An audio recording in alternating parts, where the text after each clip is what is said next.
애프터마켓 시황입니다. 5월 황금 연휴를 앞두고 투자자들의 경계감이 짙어지는 모양새입니다. 뉴욕 증시 상승에도 불구하고 정규장에서는 외국인과 기관의 매도세가 이어졌는데요. 대체 거래소도 프리마켓의 상승폭을 다 반납하고 메인마켓 들어서 하락세로 전환이 됐습니다. 시총 상위주들도 대부분 하락세 이어지고 있는 가운데 삼성전자 확정 실적을 발표했죠. 증권사 전망치를 웃돌았는데 지난 1분기 연결 기준 매출액이 29조 1,400억 원과 또 영업이익 6조 7천억 원을 기록했다고 공시했습니다.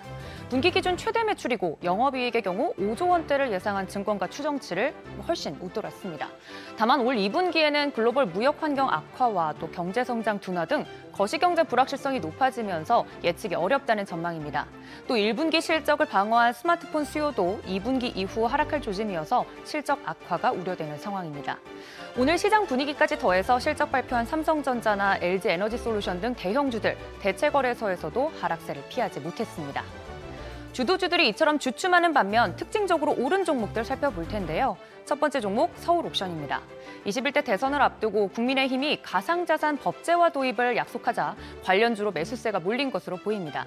지난 28일 국민의힘은 비상대책위원회 회의에서 디지털 자산 규제 해소를 위한 가상자산 7대 공약을 발표했는데요. 특히 STO 법제화와 스테이블코인 규율체계 마련도 주요 과제로 삼으면서 부동산이나 예술품 등 실물 자산을 기반으로 한 분할 투자 활성화, 스테이블코인 발행과 운영 기준 설정 등을 내세웠습니다. 해당 소식에 STO 법제화가 다시 정치권에서 주목을 받으면서 서울옥션 같은 관련주들 상승했습니다. 두 번째 종목은 동신건설인데요. 이재명 더불어민주당 대선 후보의 공직선거법 위반 사건에 대한 대법원 판단이 하루 앞으로 다가온 가운데 이재명 테마주 급등했습니다. 동신건설 이외에도 형지글로벌이나 형지엘리트, 오리엔트전공 등 관련주들의 상승세가 두드러졌고요. 참고로 대법원 전원 합의체는 내일 5월 1일 오후 3시 대법정에서 이 후보의 공직선거법 위반 혐의 상고심 판결을 선고할 예정입니다. 일정 참고하시면 좋겠습니다. 그럼 메인마켓에서 바톤을 넘겨받은 애프터마켓 상황도 살펴보겠습니다. 네, 먼저 코스피 상장사 시총 상위 순으로 살펴보도록 하겠습니다.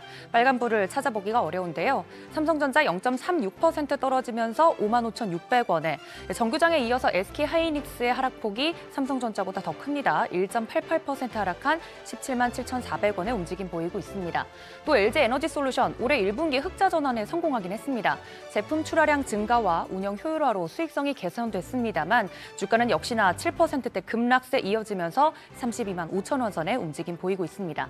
이외에 삼성바이오로직스와 현대차도 각각 0.47%, 또 1.14% 하락세 이어지고 있습니다. 이어서 코스닥 시총 상위 종목들 살펴보도록 하겠습니다.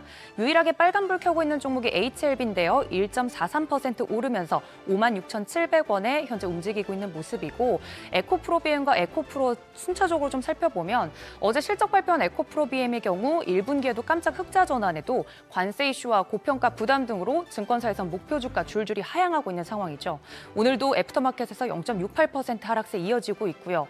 또 오늘 실적 발표한 에코프로의 경우에는 전기차용 양극재 판매량 증가 등의 영향으로 흑자 전환에는 성공을 했지만 주가는 0.98%, 약 1% 가까이 떨어지면서 56,600원 선에 움직이고 있습니다. 이외에 알테오젠도 3%대, 레인보우 로보틱스도 4% 가까이 하락하고 있습니다. 앞서서 말씀해 주신 것처럼 시장의 변동성이 굉장히 큽니다. 애프터마켓 끝까지 어떤 움직임이 이어지는지 살펴보시면 좋겠습니다. 지금까지 애프터마켓 브리핑이었습니다.